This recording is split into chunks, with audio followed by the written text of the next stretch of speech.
Lakers fans, I want you to read one specific sentence back to yourself before I tell you what happened today, because it's the exact sentence that started this entire story. My idea and desire is to stay in Denver. I'll probably sign next year. That's Nikola Jokic speaking publicly, repeatedly, for over a year now.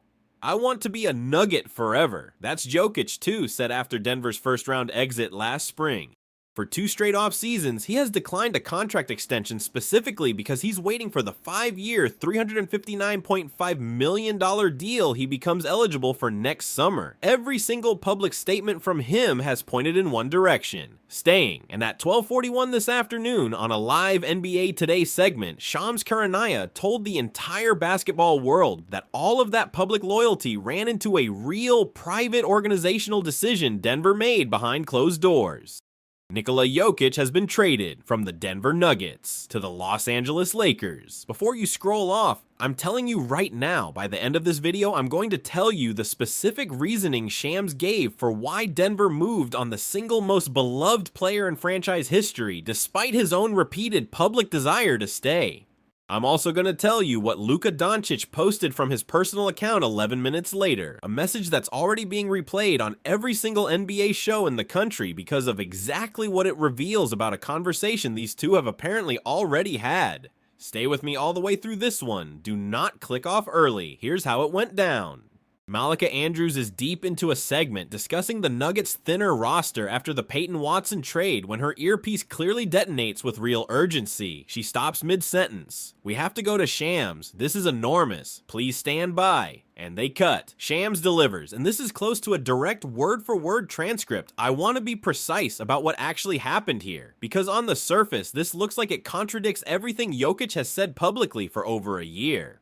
My understanding is that Denver's front office, in the weeks since trading Peyton Watson, ran a genuinely honest internal evaluation of where this roster actually stands heading into a season where they're already the league's only second apron team.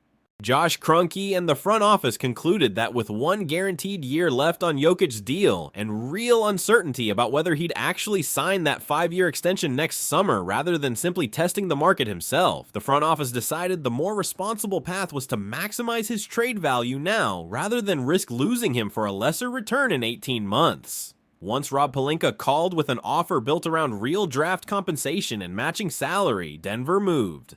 This is a finalized trade. Read that back. The more responsible path was to maximize his trade value now rather than risk losing him for a lesser return in 18 months. That is Shams explaining a genuinely sophisticated, forward-looking front office calculation. Not a reaction to Jokic wanting out, but a defensive asset protection decision made specifically because Denver's own front office couldn't fully trust the extension timeline to resolve the way Jokic kept saying it would. And 11 minutes later, as I promised, Luka posted from his personal account, and the specificity here is genuinely remarkable given how rarely players reveal this kind of detail. We've talked about this for years, going back to when we used to guard each other every single postseason. Now we get to actually build something together instead of trying to stop each other. This is surreal. Read that back. We've talked about this for years. That is Luka confirming in his own words a real, ongoing private relationship between these two superstars that predates this trade by years. Not a hypothetical fit a front office dreamed up, but an actual friendship and mutual respect that both players have apparently discussed as a real possibility long before today. Now, the whiplash, because I already know exactly what you're thinking, because it's exactly what I thought reading this news for the first time. Jokic has said on the record over and over again that he wants to stay in Denver forever. How does a front office trade a player who has been this clear about his own preference? And here's the honest answer, and it requires understanding something that a lot of fans genuinely don't fully grasp about how modern NBA front offices operate at the absolute highest level. A player's stated preference and a front office's actual trade decision are two entirely separate things, especially when that stated preference comes with a real structural catch. Jokic has specifically been waiting to sign anything until he's eligible for the bigger 5-year deal next summer, which means Denver has been operating for over a year now with genuine uncertainty about whether "I want to stay" would actually convert into a signed contract or whether it was simply the most diplomatically safe thing to say publicly while quietly keeping every option open. Front offices, especially disciplined ones, don't get to simply take a superstar's word for it when that word comes wrapped in exactly zero contractual commitment. Denver watched what happened to the Milwaukee Bucks with Giannis Antetokounmpo just months ago, a superstar saying all the right things publicly, right up until the organization ran out of patience waiting for an extension that never actually came, and had to make the hardest trade in franchise history anyway. Stay with me. Because once you understand exactly why the Lakers specifically were the team Denver called, this stops looking like a betrayal of Jokic's own stated wishes and starts looking like the single most logical, if devastating, outcome of exactly the contract dynamic Jokic himself created by waiting. 3 reasons Shams was this confident. Reason 3 is where the reveal lands. Reason number 1. The Lakers, even after adding real complementary pieces across an aggressive offseason, have never actually solved the single biggest hole that's existed on this roster since LeBron's own departure. A genuine, era-defining offensive hub at the 5 who can anchor both ends of the floor at an MVP level. Jokic is not simply an upgrade at center. He is, by any reasonable measure, the single best offensive player alive, not named someone still active in this exact league, a 3-time MVP whose specific combination of passing, scoring, and rebounding has genuinely redefined what the center position can even do in the modern NBA. Pairing that with Luka's own elite offensive processing gives Redick's staff 2 separate, independently elite offensive engines on the same roster, an almost unfair luxury very few franchises in league history have ever actually had access to simultaneously. Reason number 2, and this is the tactical detail specific to why JJ Redick's coaching background makes this particular pairing genuinely fascinating rather than simply a collection of talent. Redick has spoken extensively across years of media work before he ever became a head coach about his specific admiration for exactly the kind of read and react high IQ offensive basketball Jokic has built his entire legendary career around. Jokic doesn't need a play called for him. He reads the defense in real time and simply makes the correct basketball decision more consistently than any player of his generation, which is precisely the kind of intelligent, connective offensive infrastructure that allows a second ball-dominant star like Luka to actually play off him rather than compete with him for the exact same touches.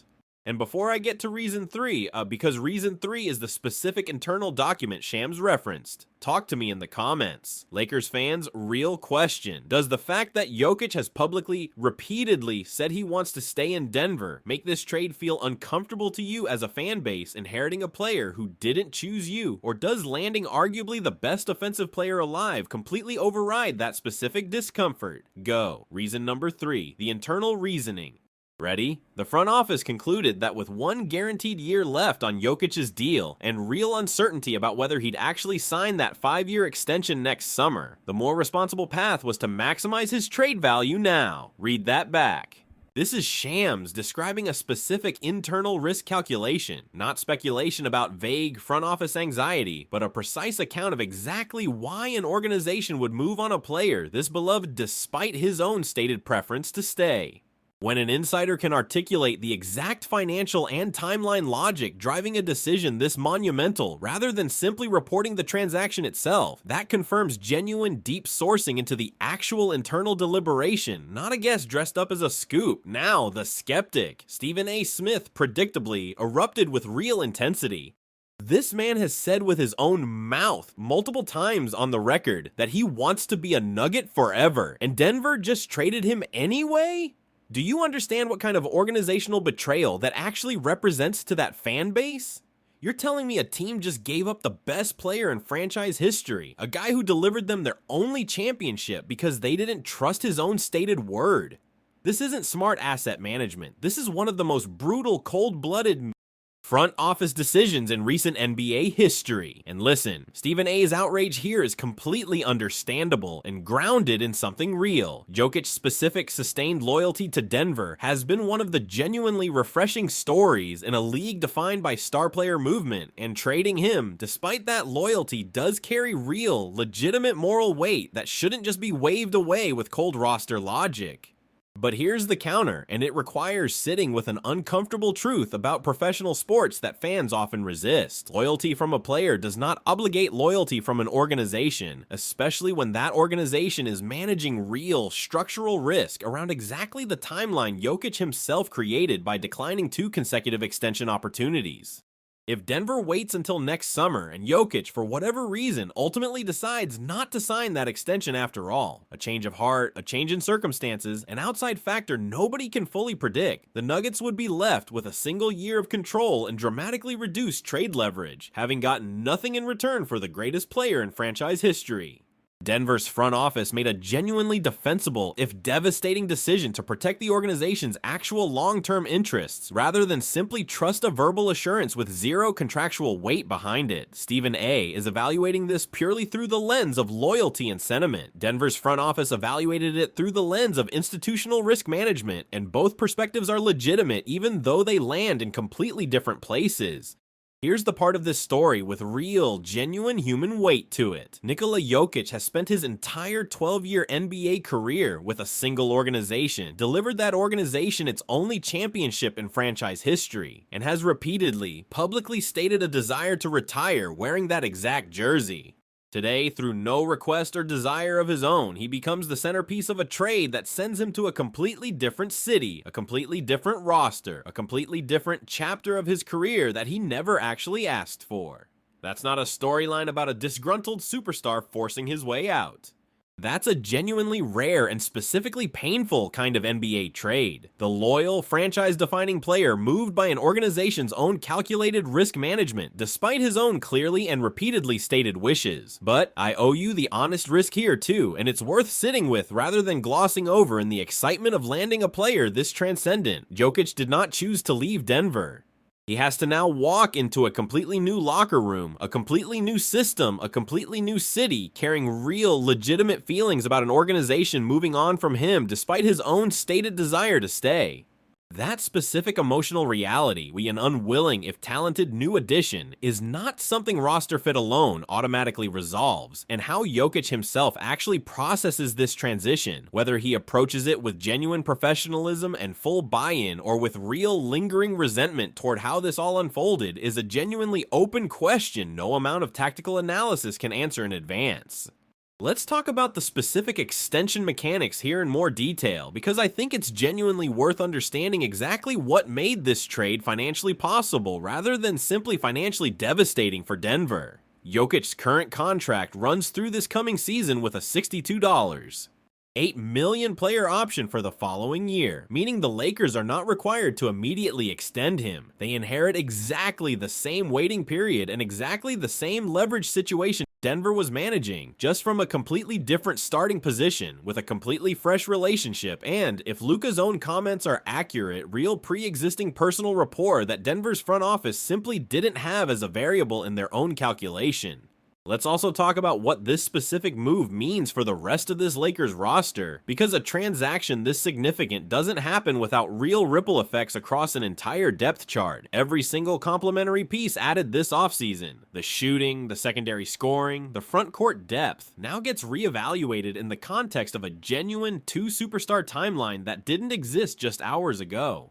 Redick's rotation, his offensive sets, his entire defensive scheme now has to be reimagined around two ball-dominant elite offensive processors sharing the exact same roster, which is a genuinely exciting problem for a coaching staff to have, even if it requires real immediate reworking of everything this staff spent the entire offseason building.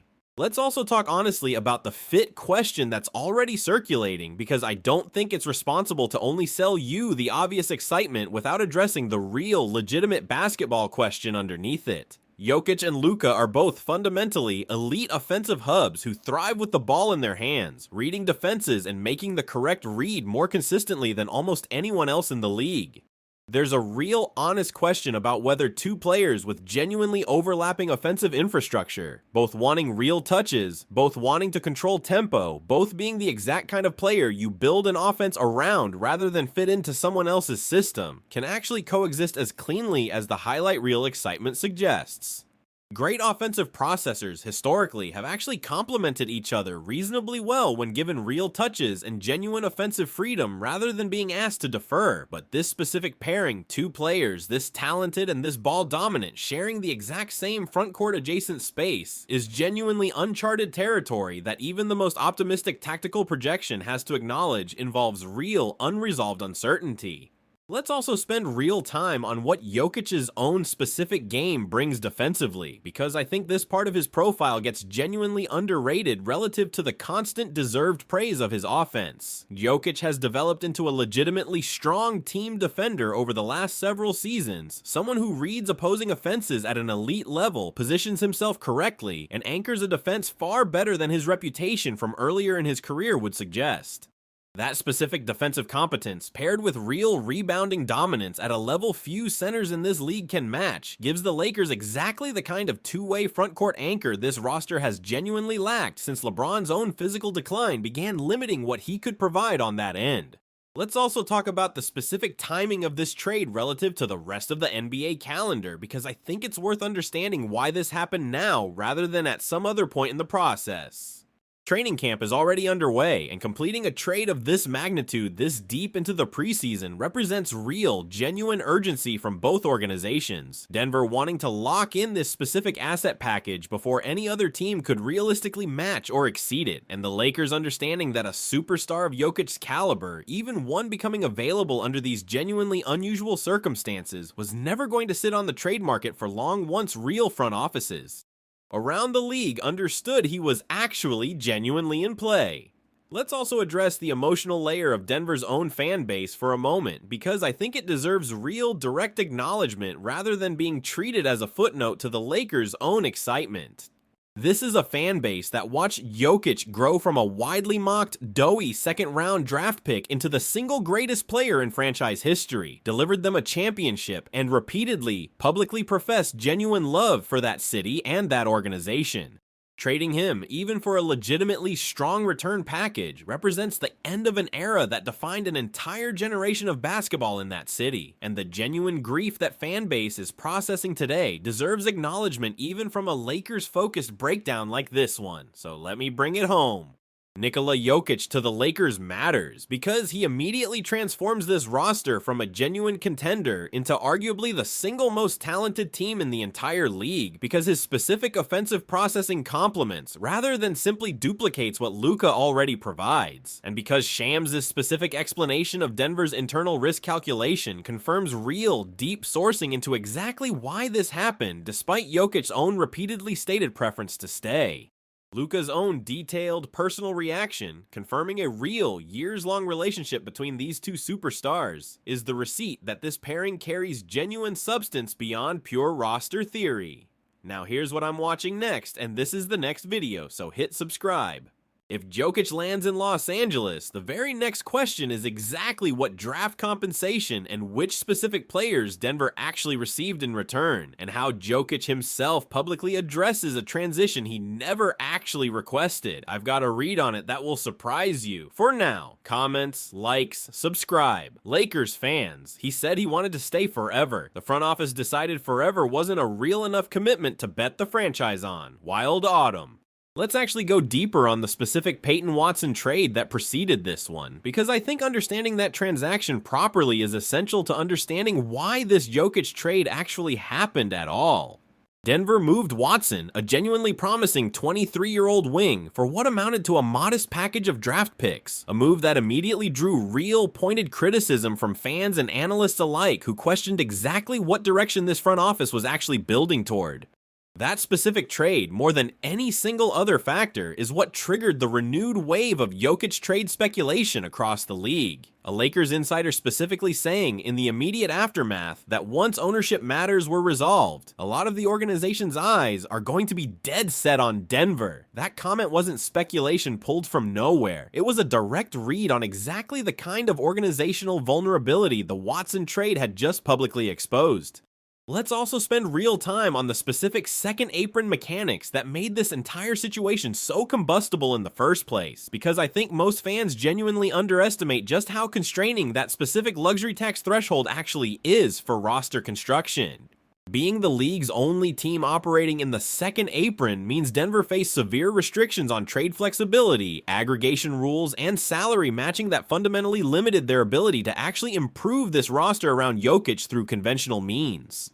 Watching Denver, the reigning conference contender with the best player alive on their roster, get systematically hamstrung by their own financial structure rather than genuinely competing for another title is exactly the kind of dysfunction that makes a front office start seriously entertaining even its most painful, difficult options. Let's also talk about what this means specifically for David Adelman, the Nuggets head coach, because his own position in this entire situation deserves real attention. Adelman inherited this job under genuinely difficult circumstances, and losing both Watson and now Jokic within the same offseason represents about as difficult a coaching challenge as exists anywhere in this league, rebuilding an entire identity around whatever roster remains with real immediate pressure to still be competitive despite losing the single most important player in franchise history. That's an almost impossible mandate for any coach, and it's worth remembering that the human cost of this specific trade extends well beyond just the player being moved. Let's also address the real financial complexity of actually structuring a trade this significant, because I think it's worth spelling out in more technical detail than most initial coverage bothered to provide. Moving a contract of Jokic's magnitude, even with only one guaranteed year remaining, requires real, careful salary matching given the exact restrictions Denver's second apron status imposes on outgoing trades. The specific package the Lakers had to construct almost certainly required attaching real, significant matching salary alongside whatever draft compensation actually changed hands, meaning this wasn't simply the Lakers offered picks and got a superstar. It required genuine roster sacrifice on Los Angeles' end as well, likely touching real established rotation pieces that had only recently been added to this exact roster. Let's also talk about the specific historical context of superstar trades involving a player this unwilling, because it genuinely matters for setting realistic expectations about how this transition actually unfolds. When Anthony Davis was traded from New Orleans years ago, a situation with real parallels given how publicly conflicted that departure felt at the time, it took real meaningful time for that partnership to actually gel on the floor, despite Davis having far more advance notice and far more agency in how that specific move eventually happened than Jokic appears to have had here. Superstar trades involving genuine reluctance from the player himself carry real, documented integration risk that shouldn't be assumed away simply because the on-paper talent level is this obviously elite. Let's also spend a moment on what Rob Pelinka's specific approach here suggests about how aggressively this front office is now operating compared to just a year ago. This is the same executive who orchestrated the Luka Doncic trade, and landing a second top 3 player in the league within roughly 18 months represents an almost unprecedented run of aggressive, franchise-altering roster construction. Whatever you think about the specific ethics of trading for a player who publicly stated he wanted to stay elsewhere, there's no denying that Pelinka has established himself as one of the single most consequential front office executives in recent NBA memory, willing to pursue exactly the kind of transformational move most other front offices would never even seriously explore. Let's also talk about what genuinely happens to this roster's actual on-court identity heading into training camp, because I think it's worth spelling out concretely, rather than only discussing it in the abstract. This coaching staff spent an entire offseason building specific sets, specific rotations, and a specific defensive scheme around the roster as it existed just this morning.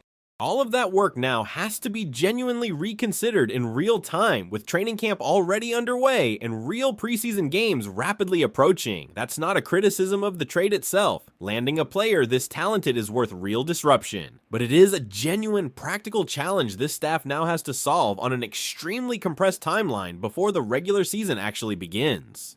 Let's also address the honest question of what this means for the rest of the Western Conference, because a trade this significant doesn't happen in a vacuum separate from every other roster in the league. Every single other contender in this conference now has to genuinely recalibrate their own championship odds, understanding that the Lakers just added a third-time MVP to a roster that already featured one of the league's most gifted offensive talents in Luka.